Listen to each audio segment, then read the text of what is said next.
Hey everyone, welcome back to another episode of Integrative You Radio. For those of you joining us on YouTube, Nick, give everybody a wave.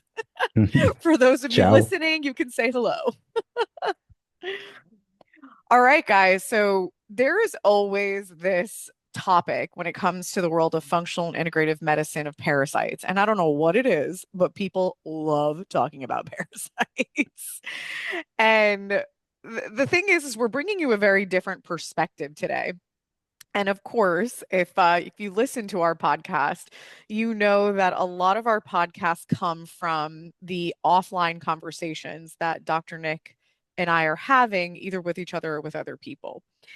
And we were talking about actually the topic of ALS and the fungus cordyceps, and which is another podcast we're going to be diving into, which is going to be super, super interesting. But then we were also talking about how parasites can hijack people.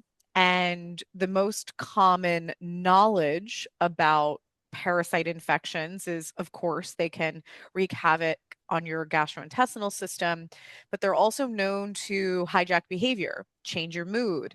Uh, a very specific parasite called toxoplasmosis has been connected to bipolar, which, by the way, the reason why they tell women, pregnant women specifically, not to change cat litter while pregnant is because of the risk of exposure to toxoplasmosis.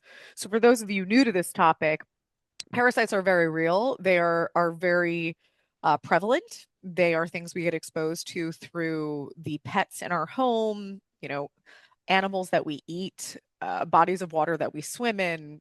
The list goes on. Crappy salmon, bad sushi. So, overall, one of the things that Nick said to me is that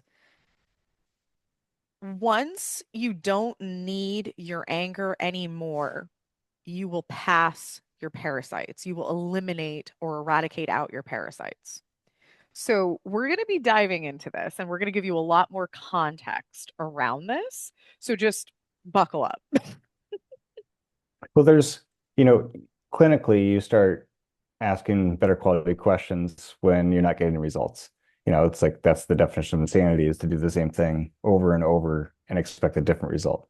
So you have these opportunities, hence clients, that sometimes don't always get the results that you wanted them to initially get.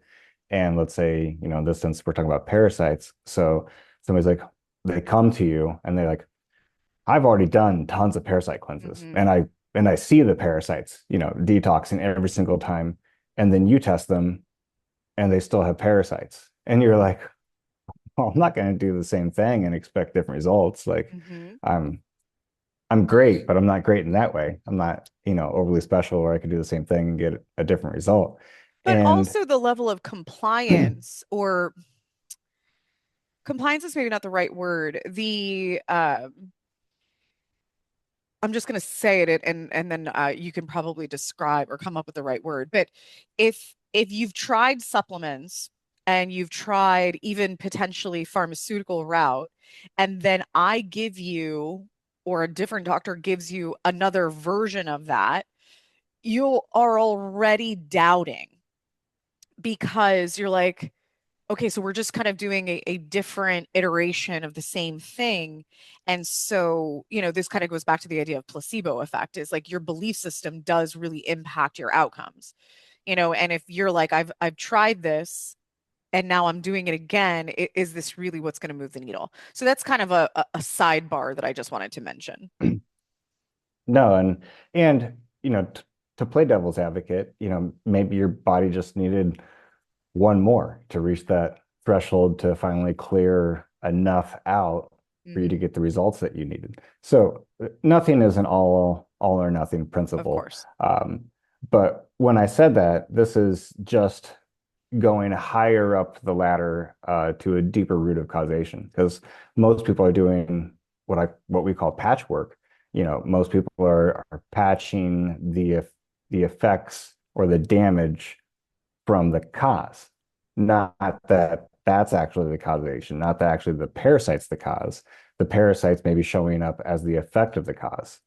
And when you think of of our quote unquote state of health just in like a physicist looking at energy. Well, all energy is in a state of balance.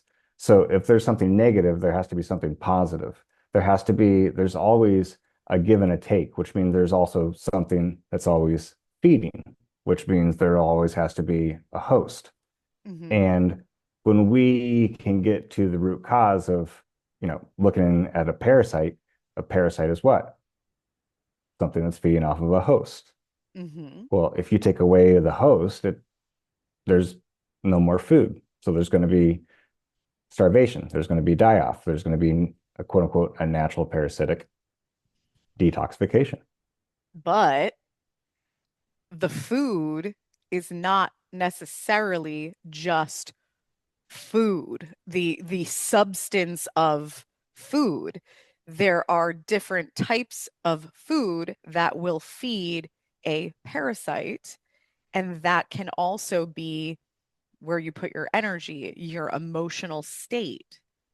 And I'm sure, you are going to expand more upon that because that's the interesting thing that people think it's so black and white. Oh, it's eating the physical food that I'm consuming, but it will actually live, thrive, grow, reproduce based off of different versions of food, anger being one of them. Well, let's look at what people know about food. So biochemically, you know, and physically, what are parasites feeding off of usually? Is this a trick Question to you. question? No, no, just a typical question to you. What are they eating? Well, they eat all different types of things. They'll eat food, but then they'll also eat toxins. They will eat chemicals. They'll eat bacteria. They'll eat fungi. They will consume kind of whatever is in their They'll eat heavy path. metals. Yeah, they'll Yep. eat all those things. And when you look at the body like a physicist, as we were talking about before, everything's just charge, and everything's trying to bring and make sure that charge is in a state of balance. So you'll always have a negative matching up with a positive. And you'll always have, if you look at it through food, you'll have the consumption of Mhm. either a negative overtaking a positive charge or that positive charge overtaking a negative charge to bring together But this to is create that. also one of the reasons why sometimes people don't get rid of parasites. And they don't get rid of parasites despite their efforts because sometimes that parasite is playing a protective role in the body based off of what we've said. So I'm just trying to clear up any type of confusion for people thinking, oh gosh, like parasites are eating all of these different toxic compounds. And that can definitely be one of the reasons why you're not able to eliminate out parasites because if your toxic load is so high, that parasite is actually creating a bit of a benefit. Yep. And this can also be very congruent with the emotional aspects that we're going to talk about now. Um, and before I we dive into that, one thing I do want to say of why we also are doing this podcast is because one, there have been people that didn't have changes from certain parasite protocols with us or with other people. So there was that. Then the other thing observed was people that got rid of parasites, but then every time they did testing, they had more. It was like a reoccurring issue, and it just was never necessarily fully clearing. And then third is we've seen people that we've worked with, especially in our current methodology in the past few years, where we work on the mental, the emotional, the energetic, as well as the biochemical. And they have not been on supplements for gut, detox, anti parasitic, and they've passed parasites. And they've been like, I don't understand. Why am I passing parasites now? And so there's kind of three different things that I want people to consider if especially if you think you have parasites, you have parasites, is that this doesn't look one way.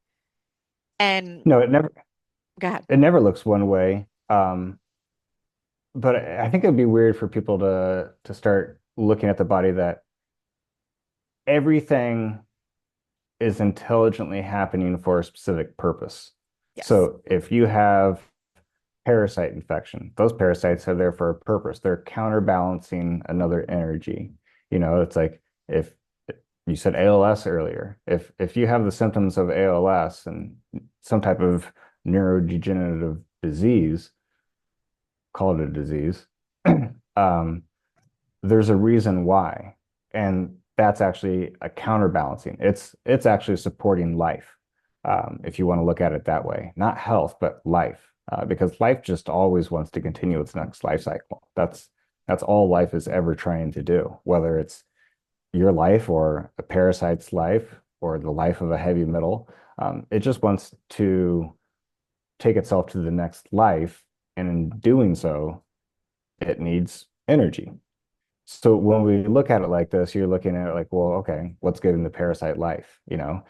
Is it heavy metal toxins? Is it chemicals that it's eating off of? Is it, the biotoxins, like you said, from fungi or amoeba Mold or something like exposure. that?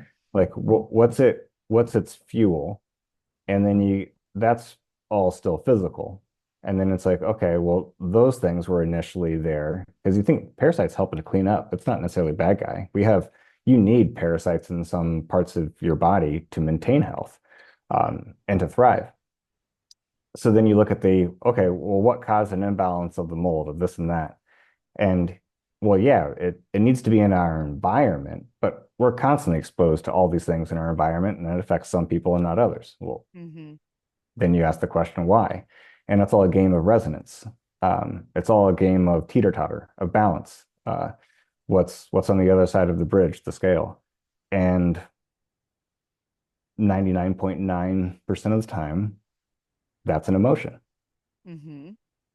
And then it gets fun because you start seeing and asking questions. Okay, well, there has to be a connection with the emotion to the parasite. So there's an aspect of host, which means you could think of it of disempowerment. If something's over empowering you, something's disempowering you. So you're disempowered somewhere in your life. That's usually And that's why you could get connected. hijacked. Yep, and that's usually connected mentally with the psychosomatic connection. So there's the imbalance. Thinking of resonance, everything is attracted to geopositional balance. So, like if you think of like a globe, uh, there's if there's that negative on the bottom left, you could easily say if it's a 1-to-1 ratio, then that upper right quadrant, in the back posterior would be counterbalancing that. If you look at that in the body, well, you could have, a brain imbalance in that right hemisphere that's counterbalancing maybe the colon or, Hmm. the sigmoid colon or some aspect, of the body down there. And, the colon, you think of like that's storing, burrowing, not eliminating, if you're holding on to something. Um, and you can just go back through people's history and see, like, when did this belief, when did this perception, when did this emotion, when did this root cause Hmm. really start? Because that's what changed the energy. And Bruce Lipton has taught us and scientifically proven this in the lab and gotten kicked out of teaching, at university because of this, is it's the field, the energy, the emotion Hmm. that dictates the expression of the particle. Yeah. And the particle is the physical aspect, which is connected to the imbalance, what we call the parasite infection, the heavy metal toxicity, all of this, but it's not imbalanced. It's not the problem. Um, we're looking at it as giving something more power than what it truly has, where the power actually comes from the emotion, because the emotion's the creator of everything. We just we haven't been taught to connect so deeply that a stomach ache isn't more important than an emotional feeling, Yeah. that's repetitive. Well, I think there's two things to really point out when it comes to this idea of anger being one of the primary emotions, and parasites potentially being the adaptation, or the hijacking. And so, you know, we were just talking about how certain parasites can be beneficial to the body because maybe they're playing cleanup, maybe they're consuming and holding harmful toxins and chemicals and heavy metals. And, we make jokes in our practice because that's just the nature of who we are. And, we have certain clients we've worked with in the past and we're like, ooh, you have angry parasites. And that's our nice way of saying is, hey, we're going to work on your anger issues. You But have liver flukes. but when you want to think about this more from like the scientific perspective, so one of the things I'm going to point out is what you just said is liver. So if you've listened to other podcasts from us, we have been running an autoimmune liver panel. It's called autoimmune hepatitis disease. We've been running this panel for, gosh, I don't even know, maybe 8 years now. And, the statistic literally sits at about 98% of the people that we've tested over that time frame have positive autoimmune liver condition. When you want to get into the Chinese medicine world, they're going to talk specifically about anger, rage, frustration being held in the liver. So, here is a correlation to the liver potentially being overtaken with parasitic infections, which is very common. This autoimmune liver condition that many people are suffering with. I'm going to say Americans because that's the primary people we work with. And then Chinese medicine showcasing that the liver is associated with anger, rage. But So then, for I know our people listening to us um, don't probably challenge us too much, but for somebody that's a disbeliever in like energies being held in different organ systems and mhm, over 2,000 years ago that they knew that anger was held in the liver, think about it this in two ways with drinking alcohol. So mm, initially, actually, we're attracted to drink alcohol when we're angry because that initial drink actually helps activate the liver and the processing of the liver. And the liver doesn't just filter out physical things, it also filters out emotions. So you're helping the liver actually filter out anger. But then people tend to abuse alcohol and yeah. drink too much, and then it hinders the liver as well as the mind. And then Mhm. people become what? Angry drunks. And it's kind of interesting too, because even some of the, well, before they were tainted and became compound liquors, you know, things like absinthe as an example, it's like an old world drink and it's wormwood, which is an antiparasitic. So, it's just kind of interesting when that's a whole different history to get into. Um, but If I they say do, it's bad for you now, it's probably good. If they say it's good for you, run away. but kind of going back to this idea of the association, the one other thing that I want to point out, which I already said, but one of the parasites, toxoplasmosis, clinically has been connected and proven to be associated with the development of bipolar, especially if toxoplasmosis does get into the cerebral spinal fluid and it starts to affect the brain. And then for those of you who have never heard this, well, one, I know you heard the phrase, but expanding upon it is that growing up, I always heard the term, especially with my New Jersey parents that were rage driving because they had their own parasites going on. But, they would be driving and someone would cut them off and they would be like, the crazies are out. It must be a full moon. And then if you ask most doctors or nurses that work in hospital settings, they will say the same thing. When there was a flood in the ER of all of these crazy things happening, they would say, "Oh, what is it, a full moon?" And what's kind of interesting about that, funny phrase that we throw around is that underneath the full moon is when parasites are the most sexually active, and it's when they're reproducing, and it's thought that they will uptake more of the emotion of anger, rage, frustration.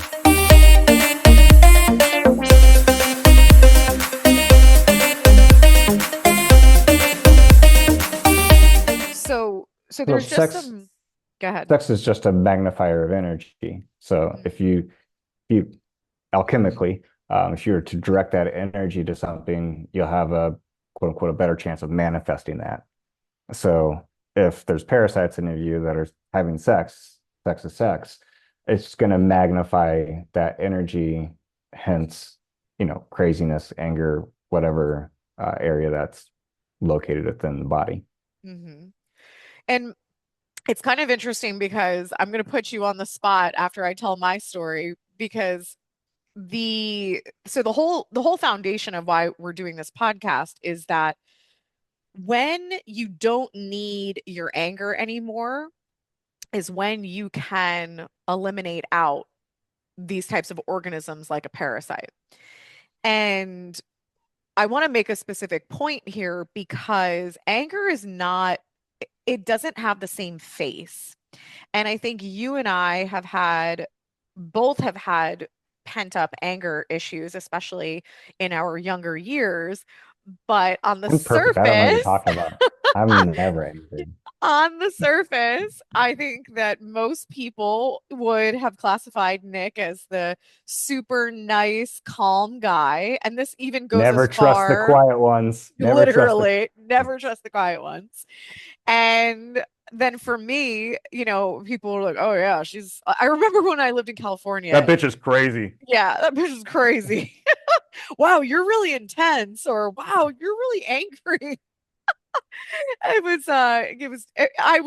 thought I was normal, coming from Jersey, and then I go to other places in the world and they're like, whoa, you are something else. But what was kind of interesting is in my own journey, very similar to what we've described, is I did a lot of different protocols for parasites and didn't necessarily move the needle every time I would go and do my lab testing and my DNA testing, which is still testing that we do with our clients.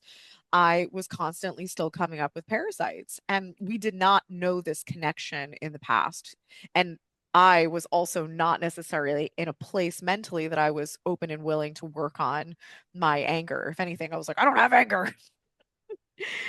And it was a series of time that it was kind of the perfect storm that I was going through my own up leveling, my own like a phase of clarity when it came to my identity and who I was becoming.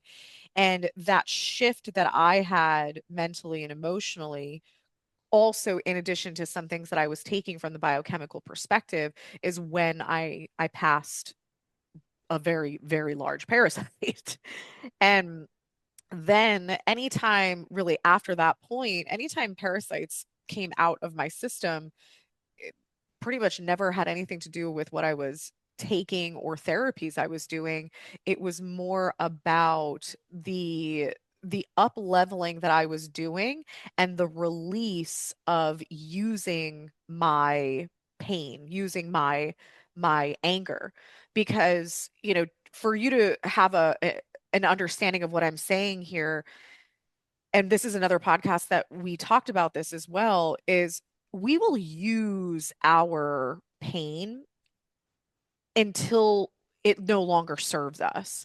So the anger that I had built up from childhood was actually my fuel to become the boss business owner that I became, which then yielded a certain level of success. It allowed me to create a business, it allowed me to take risks, it allowed me to reach a certain level financially, but then it got to a point that it was no longer serving me. And I wasn't willing to settle, and I wanted to not feel stuck anymore. And in that journey of getting unstuck, I was able to stop using my pain and my anger for leverage. And I realized that more powerful leverage came from empowerment and came from humble confidence. And when I started to make that shift, is when my body started to excrete these parasites out. And so this is really what we're encouraging you to explore, is that, are you using your past pain, your past anger, the rage from the person, the parenting, the situation, the old boyfriend, the old girlfriend, whatever, are you using it, but also where's it keeping you stuck in your life? So we're going to talk more about that. But Nick, I'm going to put you on the spot because you ain't perfect. The kid who wanted to I burn could the argue. world, but was so sweet and nice and smiley on the surface. Let's go there.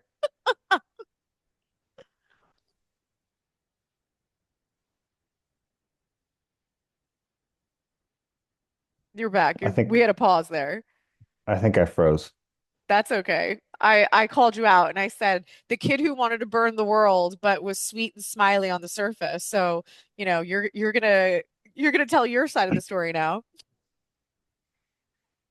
I think Nicole's polarized perception broke the radiation waves of the Ethernet Oh, here. yeah. So That's it's exactly what not me happened. saying it, it's just a universe talking to us.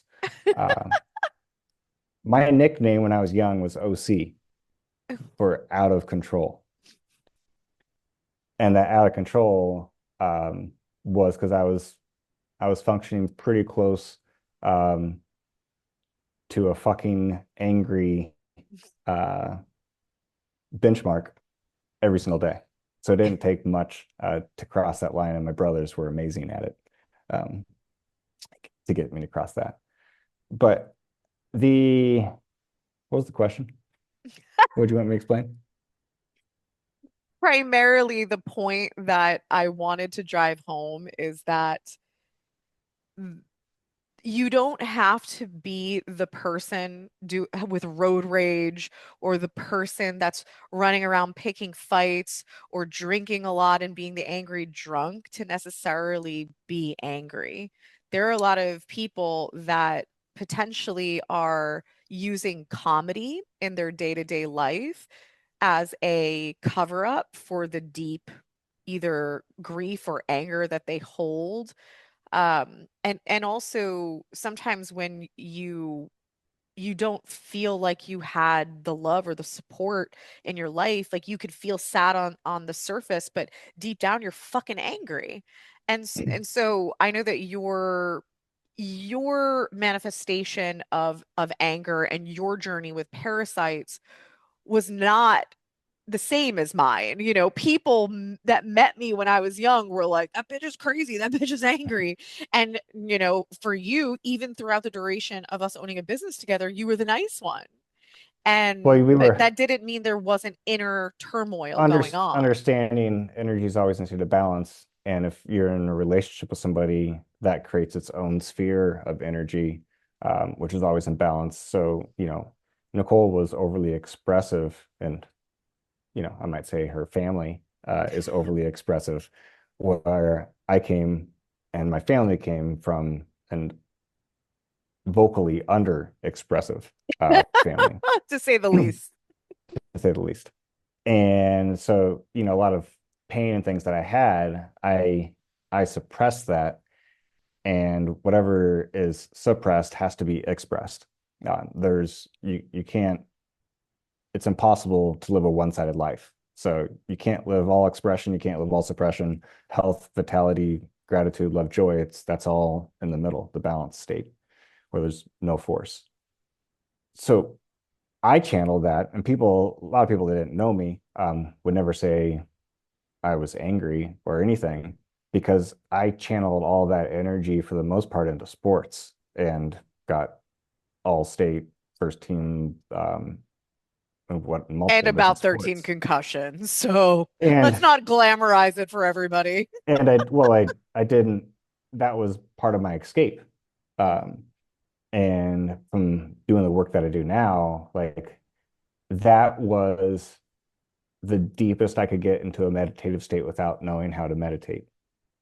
Yeah, because this was many, many, many, many years ago. Many, many, many, many, many, many moons ago. Um, but long story short, doing the work that I do, it's like, yeah, I've taken stuff and I've passed parasites and I've broken biofilms and I've done these things, and that's been awesome. That's allowed less stress on my physical body, which allowed me to focus more even on the mental emotional component. But you can only get to a point of working on the body so much where you do more and it doesn't give you any more. So you have to go higher up. And when you start working on the mental stuff, you don't even need to do stuff necessarily on the physical body, and you'll get the changes. Energy is bidirectional. So, I mean, it's most efficient for results if you work on the body as well as working on the mind, which is what we do with ourselves and all of our clients, which makes it really, really fun. And then also sometimes it's timing, I think in you and I, our scenario, our journey was intentional that we needed to strengthen some foundational physical biochemical systems for us, for our brains to operate better so that we could better do and receive the personal development, human behavior work, which then led to more profound changes and breakthroughs.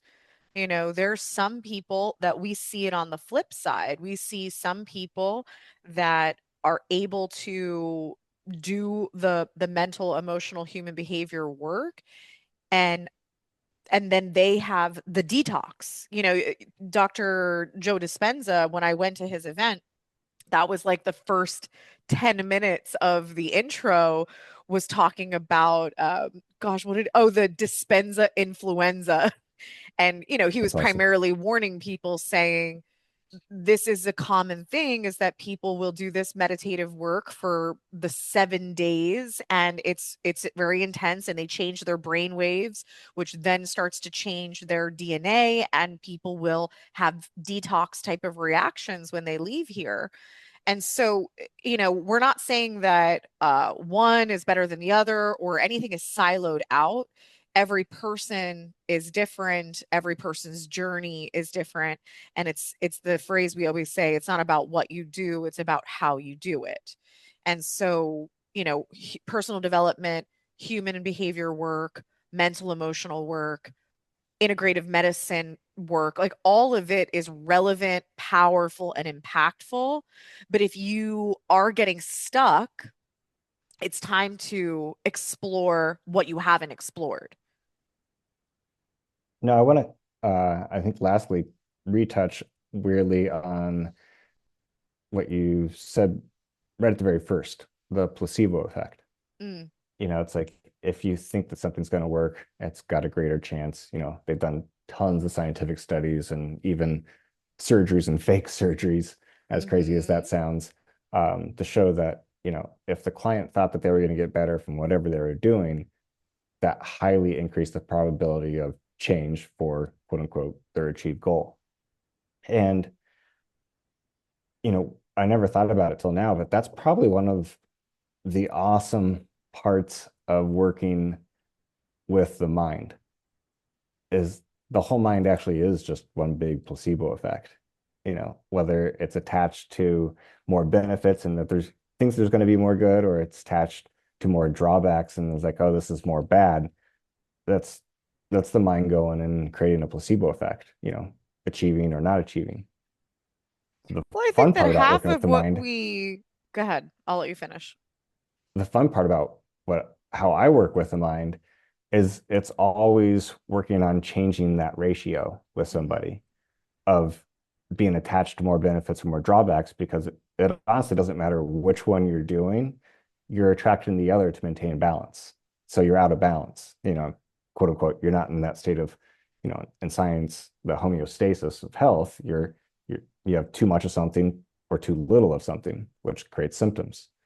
So when you work on helping yourself or a client get in to equanimity, a balanced mind, well, there is no placebo effect, which is kind of crazy to think about.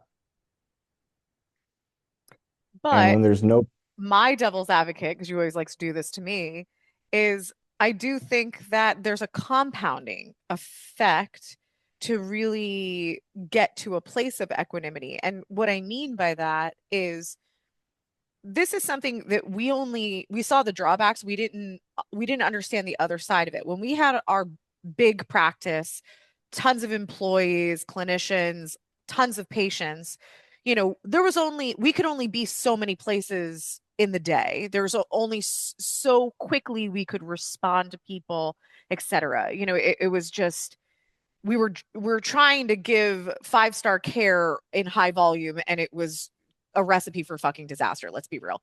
I'm It so was killing us sorry and for helping those of you that everybody worked else. with us then. We learned, and I promise our model now is fantastic. But the pain that we felt in that moment, and obviously the client felt, is stories could be created. So an example is like if somebody started something we told them to do and they had a headache or they had diarrhea or something even more intense like their fucking left leg went numb, I don't know. They if if they don't have clarity on what the hell is happening, then it's going to create a story, it's going to create a Google search, it's going to create a spiral, and then their symptoms will get worse. That left leg turns into now both legs are numb. Like, oh, now I had so much diarrhea that I'm so dehydrated, I gotta go to the hospital and get an IV. And so when we changed our model and we moved over to telehealth and we created more of this concierge level of access, one of the things that we were super happy about is that we could answer questions or troubleshoot things very quickly. And what I realized is that understanding enhances belief. And this is part of this equanimity, because if you start having diarrhea after starting a protocol and you one understand why it's happening and if it's normal, but then you also feel supported to say, listen, if this lasts any more than 24 to 48 hours, you need to let me know and I'm going to intervene, troubleshoot, et cetera, et cetera. Or if you say, this is actually a really good thing, give yourself the 24 hours, get it all out, make sure you stay hydrated, etc., then the person is like, "Oh, okay, I understand what's going on. I believe in my body. I believe in the process, and now your outcomes are better." You don't have enough time for some fucking person to be like, "Oh my God, you're gonna die. You can't have diarrhea for 24 hours. Like, you need to go to the hospital." Because that's always what would happen, is like some person who was totally anti natural medicine would get in the ear of the person and say, "You're an idiot," and you paid for that. It would spiral into like the craziest situation. The person would go to the ER, then the ER would say, "Oh yeah, you're crazy. What are you taking? Those herbs have killed people. Didn't know that?" And then they like want their money back and they hate integrative medicine. It's like the wildest thing. So like you're talking about, furthering trust and belief or completely derailing it. And then, and then what happens to that mental state for that person? So at the end of the day, the most important thing to control and keep in balance is your mind, because that's what's going to dictate a parasite showing up, a parasite leaving, heavy metal showing up. Think of like a battery, there's heavy metals in a battery to what? Dissipate charge. So everything in your body is just counterbalancing the quality of your mind.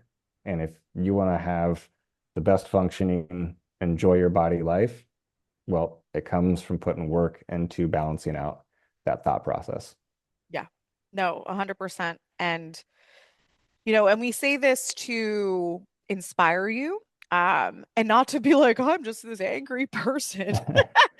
Because as mentioned, we all have some level of adversity that we experience in our lives or what we perceive as adversity. But very often when you have someone ask the right questions or help you widen the lens of the situation, you start to realize how you've been using it. And you've used it to actually gain in certain parts of your life, but that doesn't mean it's worth holding on to. And especially if you're sitting around and you feel not 100% happy, not 100% content, not 100% fulfilled or satisfied. That's just a feedback mechanism to say, you've gotten this far, but now you're stuck. And in our own personal reflection and a lot of the work that we've done with clients is we've seen that, your pain and your suffering will only get you so far. And that stuck is something that can 100% be overcame, but it's raising that level of consciousness. It's changing belief systems. Um, it's looking at life as both good and bad and looking at the benefits and the drawbacks. It's not looking at anything one-sided. I think that's, as I've said in other podcasts and Dr. D. Martini says, is the fantasy to the nightmare.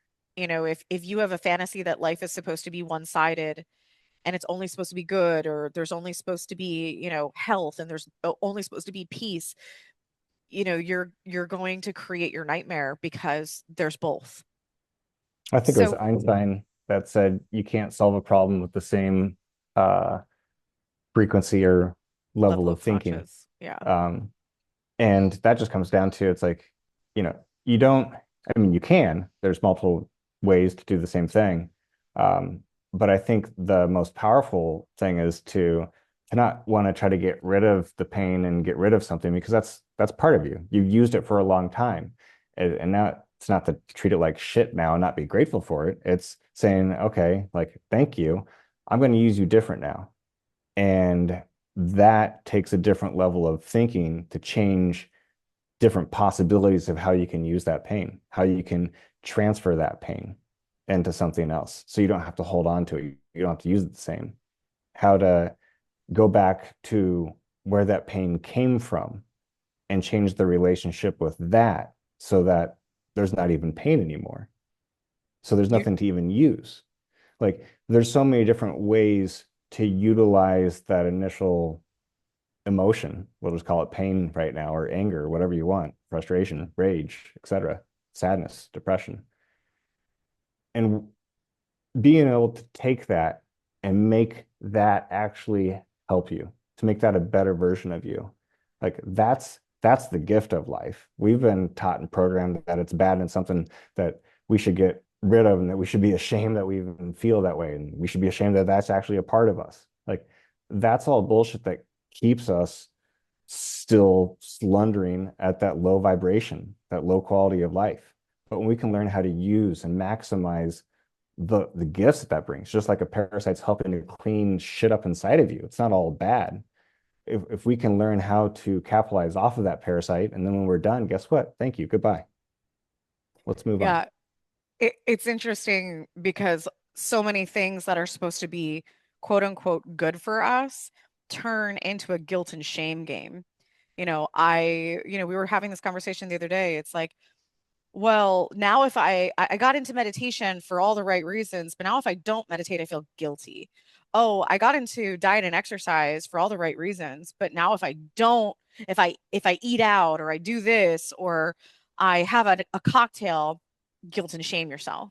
So it's definitely important what you're saying. And I'm going to just leave it with this because this is your famous phrase that I absolutely love, is turning your pain into power. All right, guys. See you on the next one where we're going to talk about somewhat of a similar topic in relation to neurodegenerative diseases. We're going to talk specifically about ALS, but if you know anyone with neurodegenerative disease at all, if it's MS, Alzheimer's, dementia, there is going to be pearls inside of that podcast for them as well.